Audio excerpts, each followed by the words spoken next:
All right, so Berrien has made it clear who he wants to win in this next semifinal between HipnotyMAK and Psy, and let's bring him to the stage. First up, it's Psy.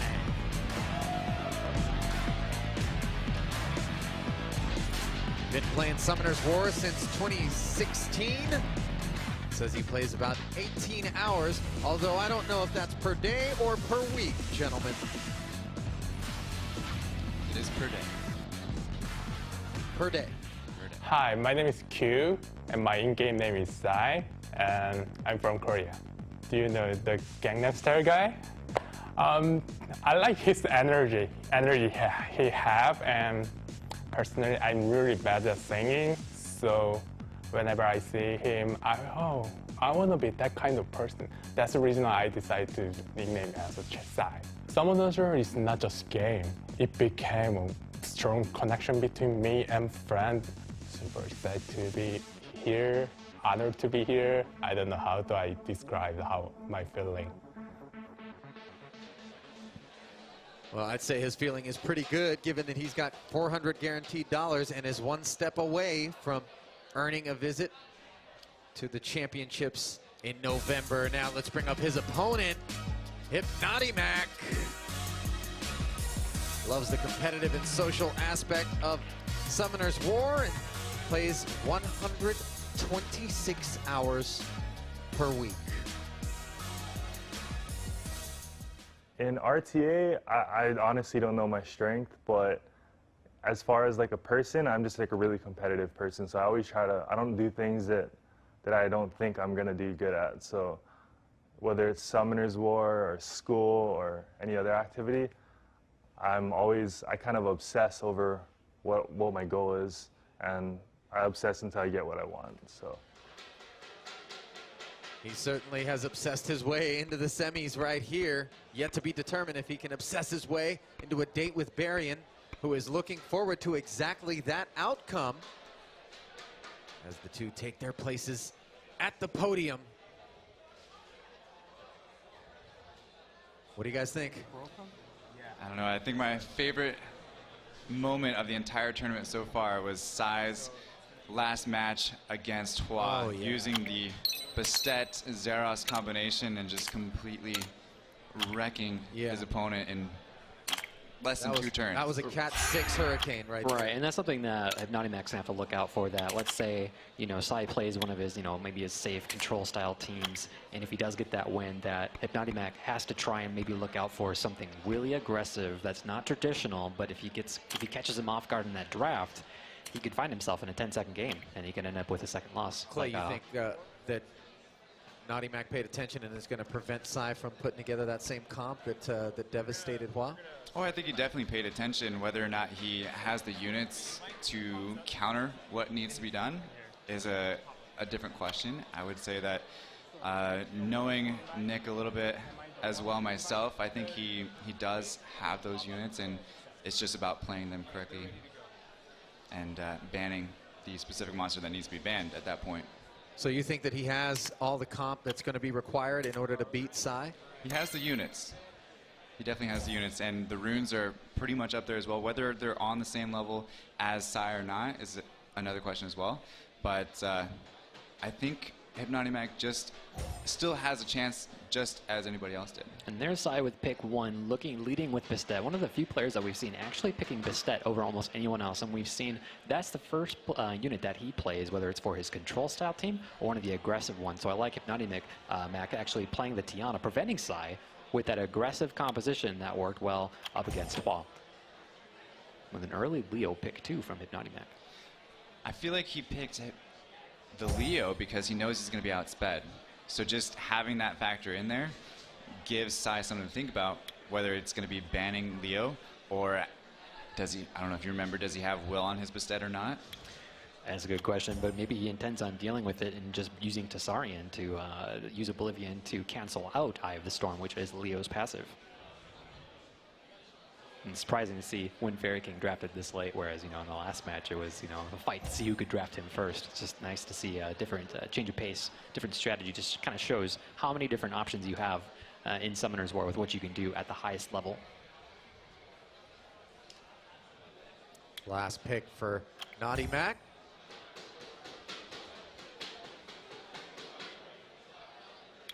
Now it's time for the bans. And there it is, Wusa being banned for HipnotyMAK and Sai losing his Wind Panda.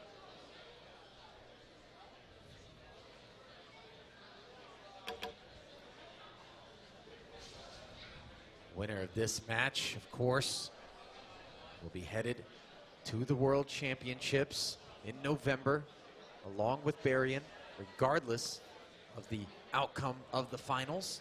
This is a tough pick right here. He's debating between accuracy and resist lead right now between his Fairy King and Tsari, and he ended up going with resist. He spent almost his entire time thinking about that if he wanted to go with the accuracy I or would the say resist. it's the resistance lead because he may or may not have will on his Bastet. So if he resists that Leo, then it gives him turn 1. Right. If not, then potentially Because she was on Willow. it is on will. So he's going to get that first turn and go straight into Ganymede against, my guess is, Tiana. And it was a resist on Annabelle. Okeanos trying to reset her cooldowns, unable to remove the immunity. Annabelle with her cooldowns, very powerful, able to do an AoE 3-turn defense break. Sai's gonna have to be careful. Already the Oblivion down on the Leo, so that way the speed is now evened out to favor Sai's team now.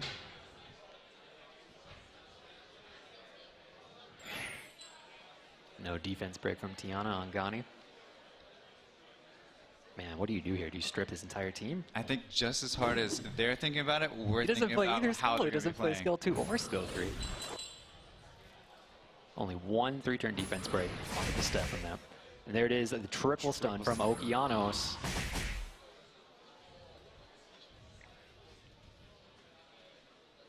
I think Sai's in a good position here now with Okeanos having another turn, going after the Annabelle there. Once he has that Annabelle down, there's no sustain on the team other than maybe a vampire.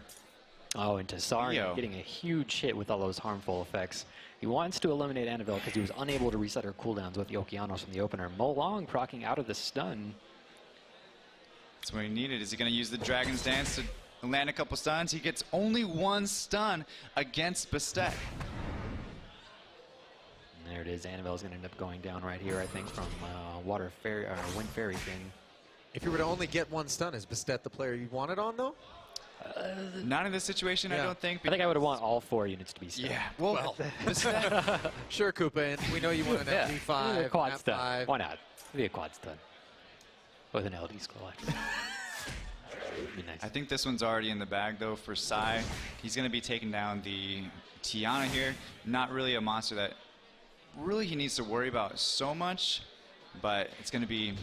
Yeah, Tiana mid-match, I feel like, it's tough to play her because a lot of times you have your own beneficial effects, and so it's kind of hard to like use her in a sense where the match has been going on for a while. You know, how do I play this? She's very strong on an opener, you know, especially when you're trying to cleanse like immunity and like attack boost your team the way he did to Hua previously. But Yeah, middle of the don't get match, I feel like turn she 1. loses that. She falls off Right.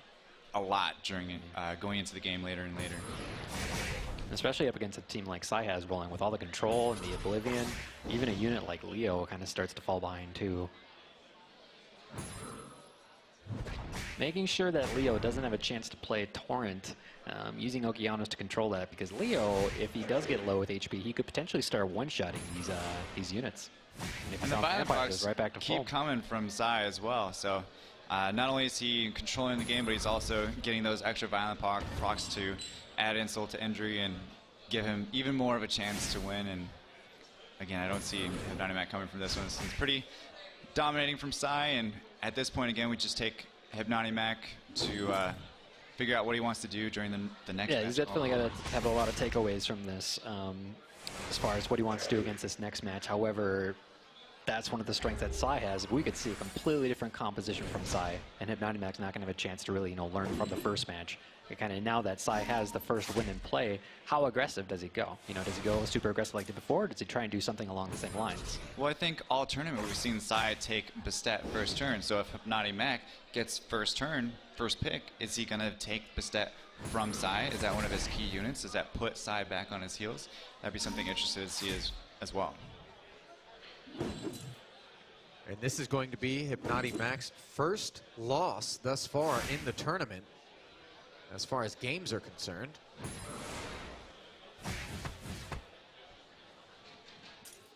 Simply a formality given the strength of Sai in this spot, and the Water Panda will go down. And when you're in this situation, guys, what's on your mind? You're already looking ahead. Looking ahead, absolutely, just making sure that you are focused again for the next match. And even though it's a formality, it looks like Sai is still carefully deciding which moves he's going to make and not giving it any chances. Not taking any chances, he's just playing it out. You just take that deep breath until it was over. Yeah. That's the safest way to do it. Well, we've seen some people solo out in the past in this game. I mean, a little help from the RNG, maybe a misstep by your opponent. Certainly not the kind of thing we expect from this top tier with respect to the missteps, but you can't fade the RNG. It is what it is. Yeah, and it was definitely in Sai's favor that time as well. Looks like HipnotyMAK does get the first turn, so he's going to play the Bastet. He doesn't? He does not. Allows Sai to take the Bastet Okeanos again, and then puts HipnotyMAK back on the counter. I think HipnotyMAK is going to have to try and do some sort of, maybe try and look for a speed lead. He tried Leo, didn't work out, so I can just play it to Sarian. And so, especially in this position where you do have Tiana, I would look to maybe try and go first. And then Tiana Wusa is actually a really interesting combination of units to pick, just because Wusa offers so many beneficial effects, and Molong offers so many, harmful effects, and Tiana just cleanses all of them. I think Tiana is just an interesting first pick altogether. Hey, look, it's your favorite unit. There is Artemile. There you go. My favorite monster, I would say. Super happy to see some play. Yeah, we got a lot of viewers from the crowd here. I think the first 100 that arrived in line at regionals were to receive the Artemile figurines. So kind of cool to be able to see him in this matchup in action, and how Sai plans to use him if HipnotyMAK doesn't want to ban him. Well, he did bring Tessarian, so maybe he will. Maybe he'll decide to deal with him as well as Feng Yan. But if Sai does ban Tessarian, that's going to be a lot to deal with. Yes. Well, you have the Tessarian pick.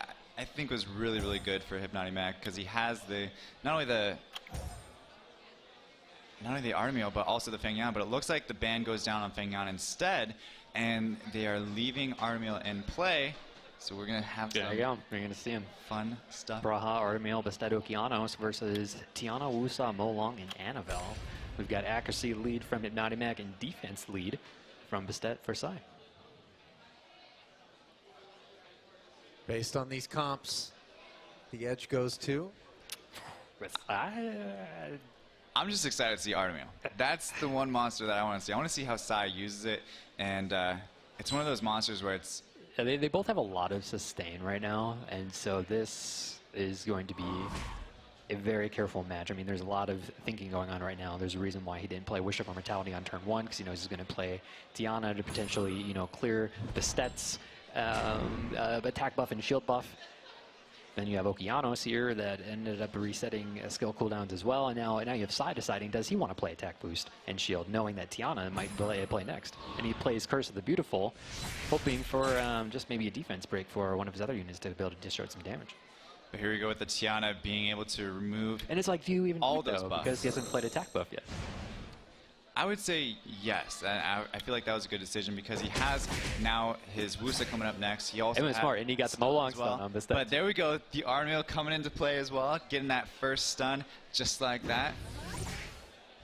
Here comes another one. Oh, man. Another stun. Artemio is just a stun machine. Definitely want to build it on Despair because of all those revenges. Makes him super tough to deal with.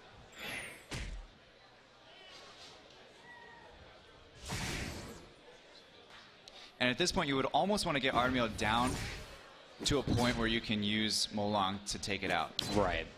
But it looks like he's actually focusing more on the Okeanos. Okeanos lands 3 out of 4 stuns, even on water monsters. Really brutal to deal with. Really brutal.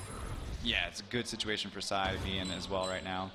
Artemio with the shield and attack power buff is not easy to deal with. And then even if Wusa puts the shield and immunity on himself, well, I wish more forget about mentality would the be nice, Praha. but he still has Praha has an option to strip. He's got Artemiel's turn 1 that can strip. He also has Okeanos potentially strip with Seal 2. Another stun on the Wusa, forcing HipnotyMAK to use Girl's Prayer. And like you said, Koopa, this match is definitely going to go several rounds. Yeah, we're going to be going deep into the attack buffs and HP reduction. Absolutely.